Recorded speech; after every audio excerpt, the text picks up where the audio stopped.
name is Alina. I am 32 years old. This is my story. It is a story about trust. And it is a story about a terrible lie. A lie that changed my life forever. I used to have a very happy life. I lived in a small house with a yellow front door. I had a little garden in the back. I loved to grow red tomatoes and bright yellow sunflowers. My husband's name was David. We were married for 5 years. I thought we were very happy. David was a kind man. Or I thought he was a kind man. He had a warm smile. He always brought me a cup of tea in the morning. He worked in an office in the city. He sold houses. He was good at his job. We had a comfortable life. Not rich, but comfortable. We had enough money for everything we needed. We had savings in the bank for the future, for a bigger house, for children one day. Our life was quiet, and it was good. On weekends, we went for long walks in the park. We held hands. We talked about our dreams. In the evenings, we cooked dinner together. We watched old movies. I felt safe with David. I felt loved. I thought my life was perfect. I was wrong. It started slowly. I started to feel tired, very tired, all the time. At first, I thought it was just work. I worked part-time at a local bookstore. It was a quiet job. I loved being around books. But even after a day of sitting and reading, I felt exhausted, like I had run a long race. Then I started to feel a strange pain in my stomach. It was not a sharp pain. It was a dull ache.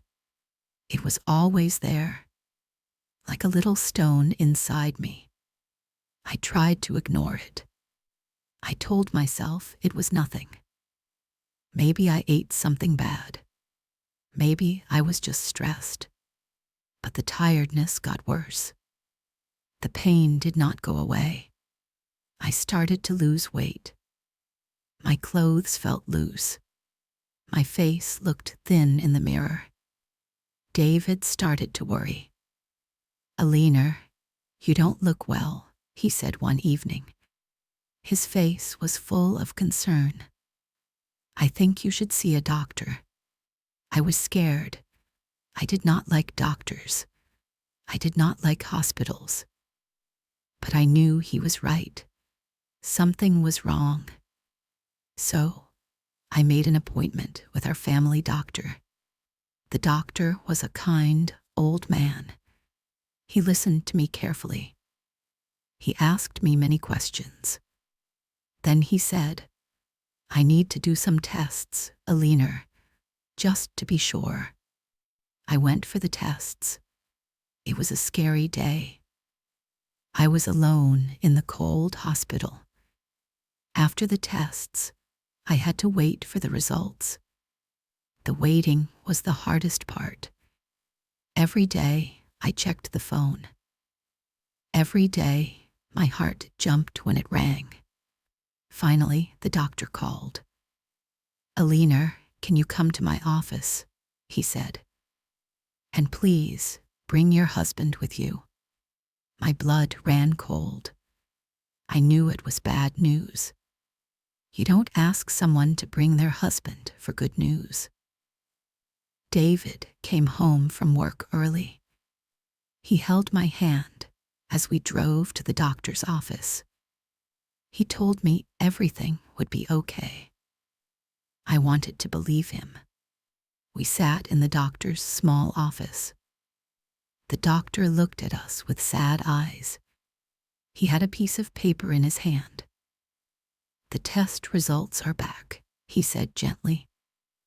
"Alina, you have a serious condition. There is a problem inside your stomach. It is a type of tumor.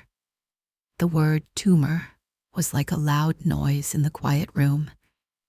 It echoed in my ears. I could not breathe. A tumor. I was sick. Really sick.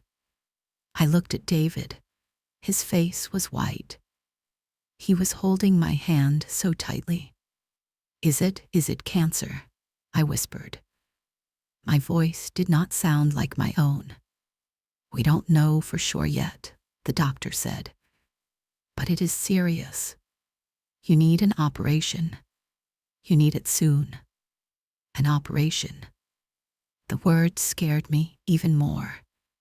I had never had an operation before. The operation is complex, the doctor continued. You need a specialist, a very good surgeon. David finally spoke.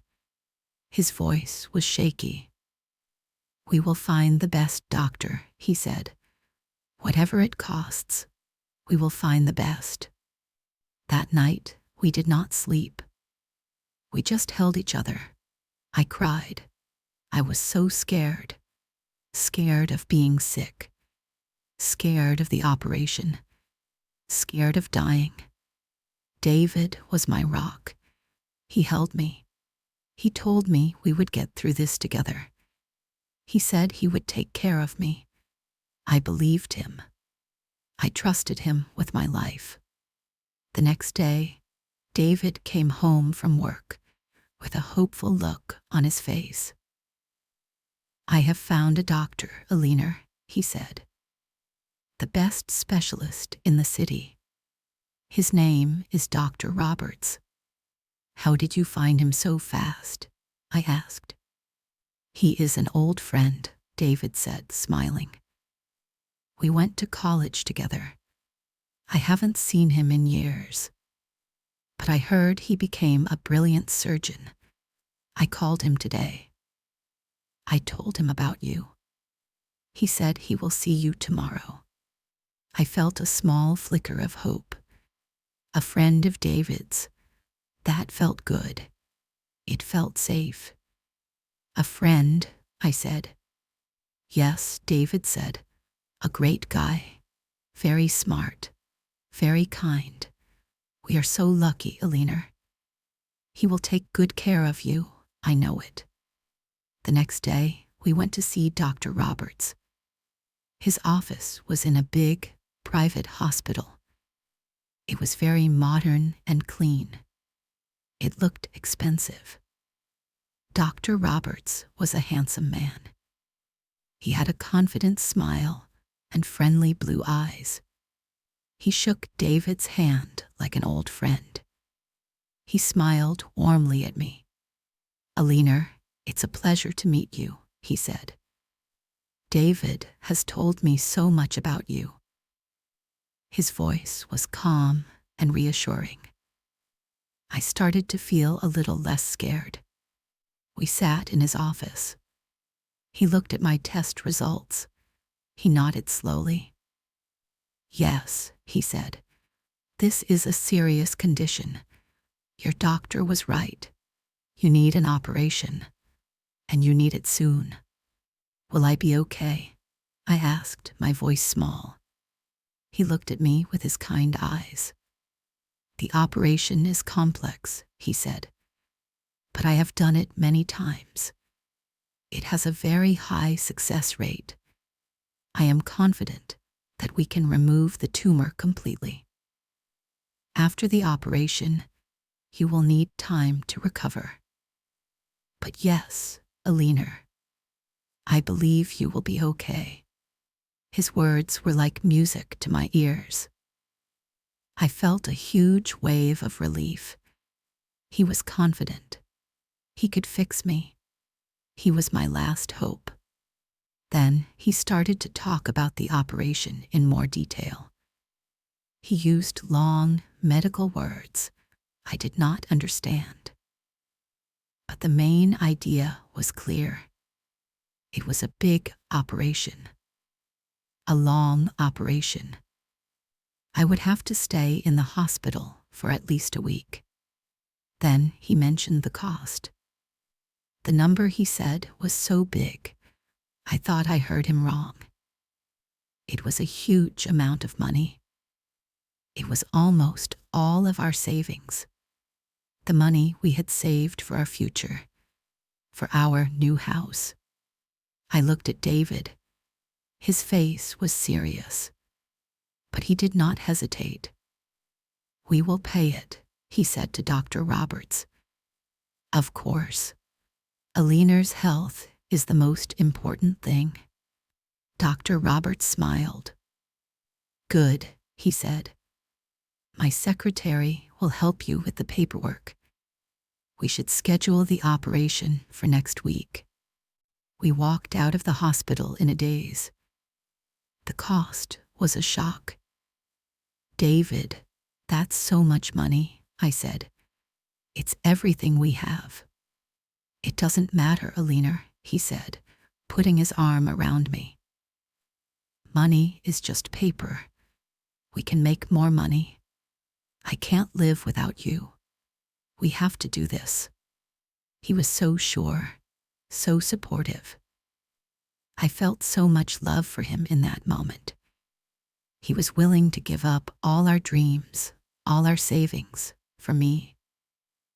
I was so lucky to have him, or so I thought. The week before the operation was a blur of activity. We had to sign so many papers. We had to transfer all the money from our savings account to the hospital. Watching our savings disappear was painful. I felt so guilty.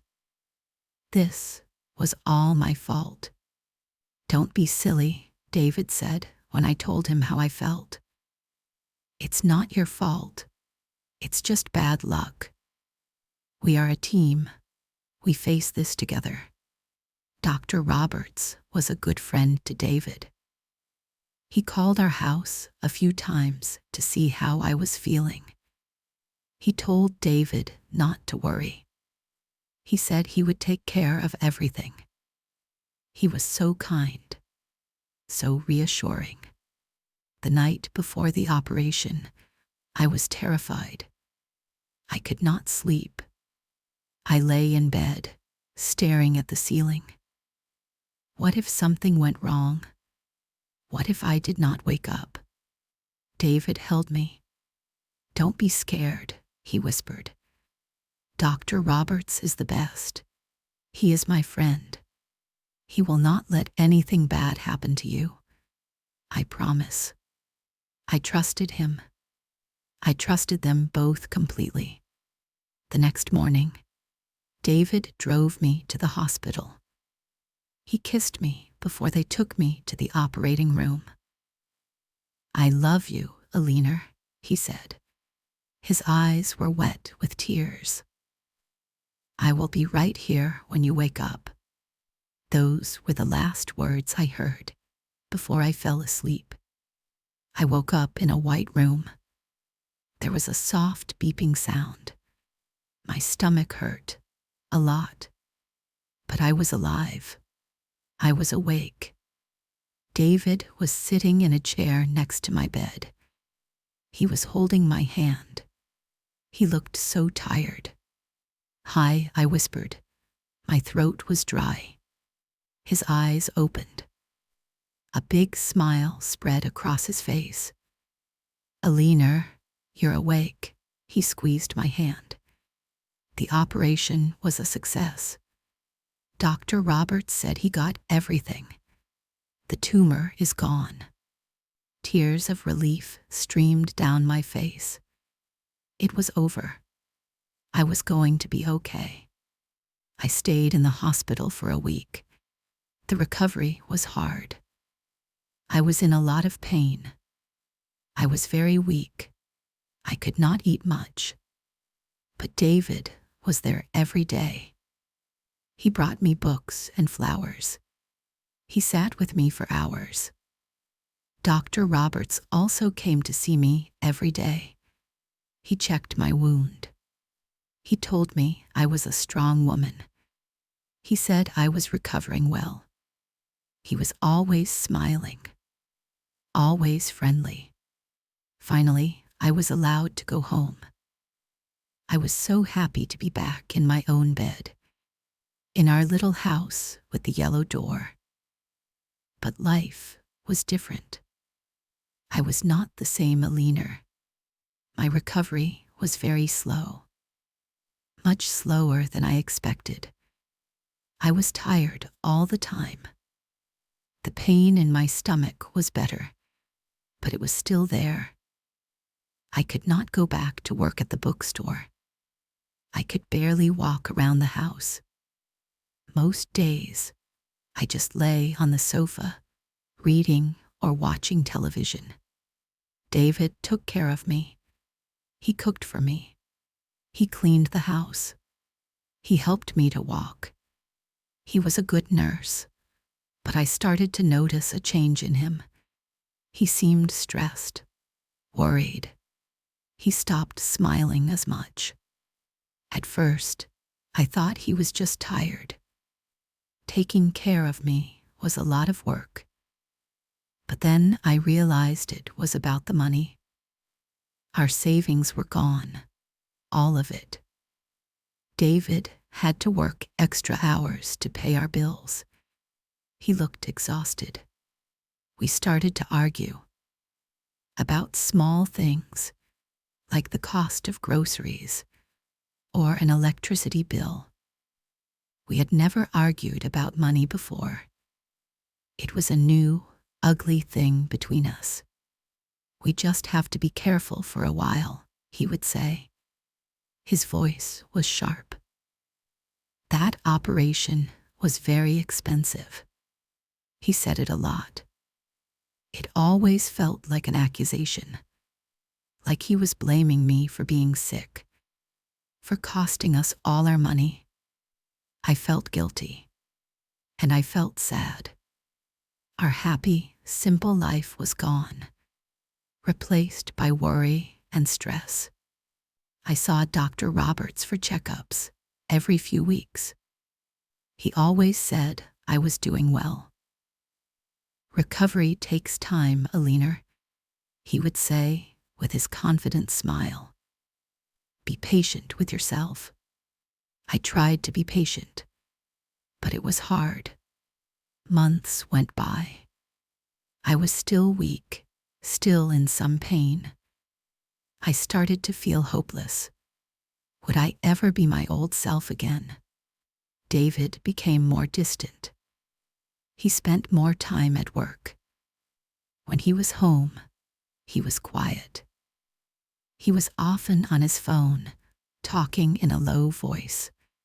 If I walked into the room, he would quickly hang up. Who was that? I would ask. Just work, he would say. But he would not look at me. Something felt wrong. A small seed of doubt started to grow in my mind. He was hiding something from me. One evening, I was feeling a little stronger. I decided to cook dinner for us. A simple pasta dish. I wanted to surprise him. I wanted us to have a nice, normal evening, like in the old days. He came home late. He looked tired and angry. He saw the dinner on the table. He did not smile. What's this? He asked. I made dinner, I said, trying to sound cheerful. We can't afford to waste food on fancy meals, Alina, he said. His voice was cold. I looked at the simple pasta. It was not fancy. Tears welled up in my eyes. I just wanted to do something nice, I said. Well, if you want to do something nice, you should get better faster, he snapped. So you can go back to work, and we can start earning some money again. His words hit me like a stone. I was trying so hard to get better, and he threw it in my face. We had a terrible fight. He said things about the money. I said he did not care about me anymore. It was horrible. He slept on the sofa that night. I lay in bed alone, crying. What had happened to us? To our happy marriage? The sickness had not just taken my health. It had taken our love too. The next morning, he left for work without saying goodbye. I felt broken, completely alone. I spent the day on the sofa, feeling sad and weak. That afternoon, the mail arrived. There was a letter from the hospital. It was a bill, but I thought we had paid for everything. We had paid the huge amount before the operation. I opened it. It was a detailed list of all the costs: the surgeon's fee, the hospital room, the medicine, the tests. I looked at the long list of numbers, and then I saw it. A line item. A name I did not recognize. It was for a special medical device. The cost next to it was very high. It was a huge part of the total bill. I did not remember Dr. Roberts ever talking about a special device. I was curious. I went to my computer. My hands were shaking a little. I typed the name of the device into the search bar. The results came up. I started to read. It was a very advanced piece of equipment, used for very specific, very complicated tumors. As I read the description, a cold feeling started to creep over me. The description of the tumor this device was for. It did not sound like my tumor. Dr. Roberts had explained my condition to me.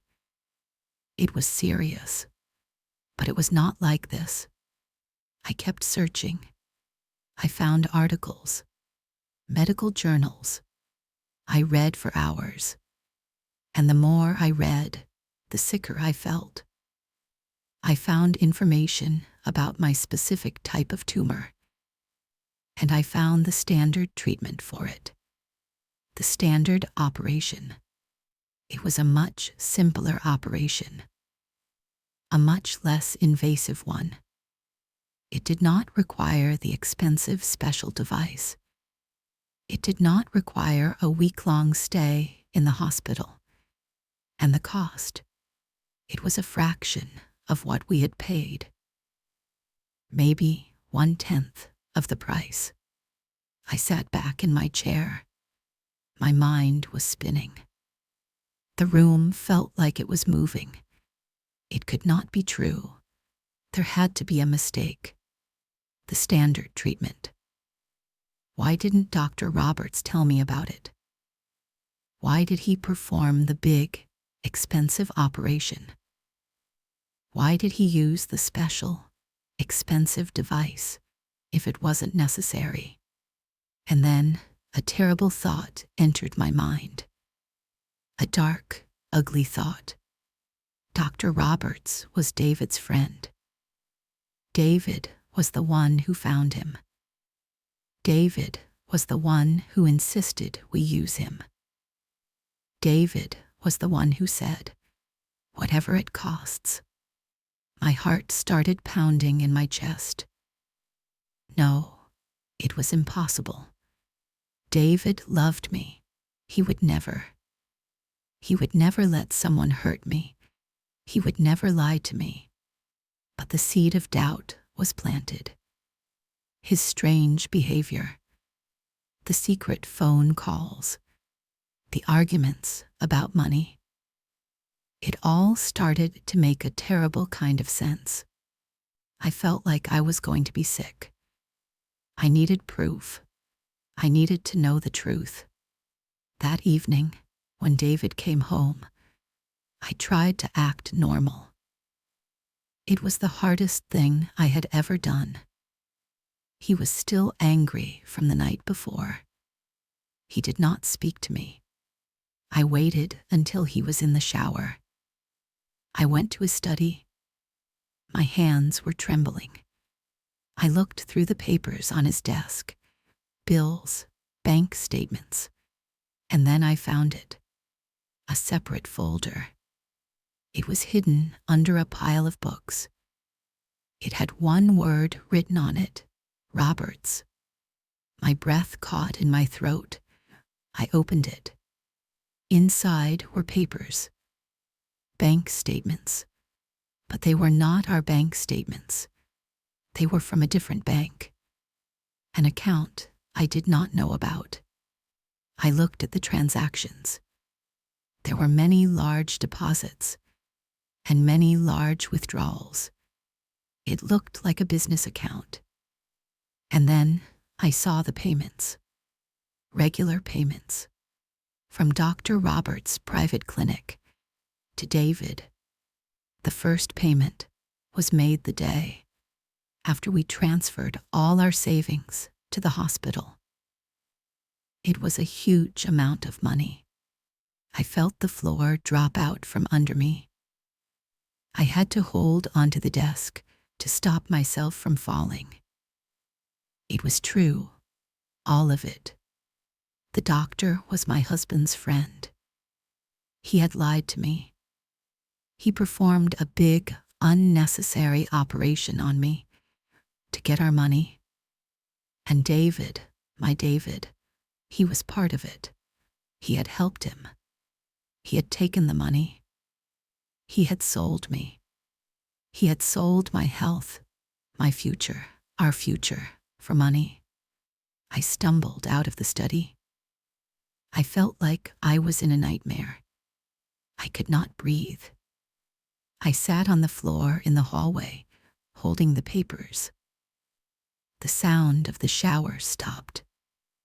I heard him moving around in the bedroom.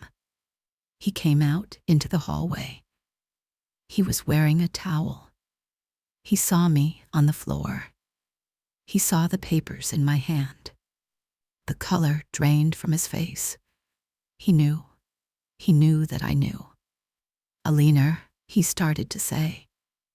His voice was a weak whisper. I just looked at him, my husband, the man I loved, the man I trusted with my life. He was a stranger, a monster. Why, I finally managed to say. My voice was broken, full of a pain so deep I thought it would kill me. "Why did you do this to me?" He could not look at me. He looked at the floor. "I was in trouble, Alina," he said. "I had debts, big debts. I lost a lot of money on a bad investment. I didn't know what to do. I was going to lose everything. Debts," I whispered. "You never told me about any debts." "I was ashamed," he said. "I didn't want you to worry. Then you got sick. And I saw a way out, Roberts. He owed me a favor. We talked. We made a plan. He said the big operation was safe. He said you would be fine. He said you would never know. He said you would never know." Those words cut me deeper than the surgeon's knife. He did not care that I was in pain, that I was weak, that I was recovering from a major operation I did not even need. He only cared about the money and about his secret. "You let him cut me open," I said, the tears streaming down my face. "You let him hurt me, for money." "I was desperate, Alina," he shouted. He was crying now too. I didn't know what else to do. I thought I could fix everything. I was going to pay the money back. "How?" I screamed. "How could you fix this? You broke me. You broke us. You broke everything." I stood up. My legs were shaky. But I felt a strange strength. The strength of pure anger. "Get out," I said. My voice was cold and hard. "Alina, please," he begged. "We can talk about this. I love you." "Love?" I laughed. It was a horrible, bitter sound. "You don't know what love is. You destroyed me. Now get out of my house." He saw the look in my eyes. He saw that it was over. There was no going back. He slowly went into the bedroom. He got dressed. He packed a small bag. He did not look at me as he walked to the front door. "I am so sorry, Alina," he said, his hand on the doorknob. "It's too late," I said. And then he was gone. I stood alone in the hallway of our small house, the house with the yellow door. It was not our house anymore. It was my house. The silence was deafening. I slowly sank back to the floor, and I cried. I cried for my lost health, for my lost love, for my lost life. I thought the pain would never end. The days after David left were the darkest of my life. I felt completely empty. The betrayal was a physical pain. It was worse than the pain from the operation. I stayed in the house. I did not answer the phone. I did not speak to anyone. I just lay on the sofa, surrounded by the silence. The man I loved had sacrificed me for money. The doctor I trusted had used his skills to harm me, not heal me. The two people who were supposed to care for me had conspired against me. How could I ever trust anyone again? For a while, I felt like giving up. The world was a dark, cruel place. But then, I would look at the little tomato plants in my garden. They were still growing. They were still reaching for the sun. And I thought of my mother. She had been so sick, but she was brave. She never gave up. I remembered the words of the kind woman at Mr. Sterling's party. "No, wait, that's the other story. I need to focus on Alina's story. She has no Mr. Sterling." Let me correct that thought. I remembered what my own mother always taught me. "You are stronger than you think, Alina." And slowly, a new feeling started to grow inside me. It was a small feeling at first, but it was there. It was anger, but it was a different kind of anger. It was a strong anger, a motivating anger. They were not going to destroy me. I would not let them. I decided to fight back. It was the scariest thing I had ever done. But I knew I had to do it. Not just for me, but for other people. So they would not be hurt by Dr. Roberts again. I gathered all the papers, the hospital bill, the articles I found online, the secret bank statements from David's folder. I made copies of everything. Then I made a phone call. I called the medical board, the organization that oversees all the doctors. My voice was shaking as I told my story. The woman on the phone was very kind. She listened patiently. She told me I was very brave. She said they would start an investigation immediately. Next, I went to see a lawyer, a woman who specialized in medical cases. I showed her all my proof. She read everything carefully. Her face grew more and more serious. "This is very bad, Alina," she said when she finished. "What this doctor did is illegal, and it is morally wrong. And your husband, he was an accomplice." She looked at me with kind, determined eyes. "We are going to fight this," she said, "and we are going to win." Filing a lawsuit was a long and difficult process. David and Dr. Roberts had powerful lawyers. They tried to say I was lying. They tried to say I was confused. They tried to make me look like a crazy, vengeful woman. It was hard. I had to go to meetings. I had to tell my story again and again. Every time, I had to relive the betrayal. Some days, I wanted to quit. It felt too big, too difficult. But my lawyer was amazing. She was strong. She fought for me. And I had the truth on my side. Finally, after more than a year, it was over. The medical board found Dr. Roberts guilty. He lost his license to be a doctor. He could never harm another patient again. And we won the lawsuit. The court ordered him and David to pay back all the money from the operation, and more, for the pain and suffering they had caused me. It was never about the money. For me, it was about justice. It was about taking my power back.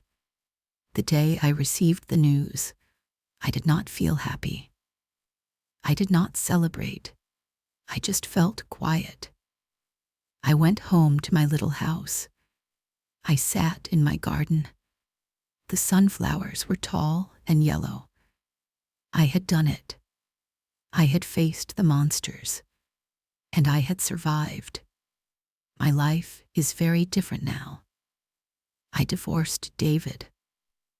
I sold the little house with the yellow door. There were too many bad memories there.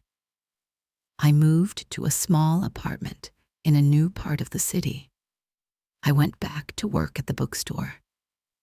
My old boss was so happy to see me. Being around books and quiet, kind people helped me to heal. My health is much better now. Without the stress, my body started to heal itself. I still have a long scar on my stomach. It is a reminder of what happened, but it is also a reminder of my strength. Healing from the betrayal is a slow process. Learning to trust people again is hard, but I am trying. I have a few close friends who support me. They were there for me through everything. I am learning that there are good people in the world, honest people. I learned a lot from this terrible experience. I learned that sometimes the people you love the most can hurt you the most. I learned that trust is a precious, fragile thing. And I learned that I am a survivor. I am much stronger than I ever thought I was. The doctor told me a lie that almost destroyed me. But in the end, it did not break me. It made me find a strength I never knew I had. If you are listening to this, and maybe someone has hurt you, maybe someone has betrayed your trust, I want you to know that you are not alone. It is okay to feel broken. It is okay to feel sad and angry. Allow yourself to feel those things. But please, do not let it destroy you. You are strong. You are brave. You can heal. It takes time. It is a long journey, but you can find your way back to the light. You can build a new life, a life based on truth and honesty. You can do this too. Keep going. You deserve to be happy and safe.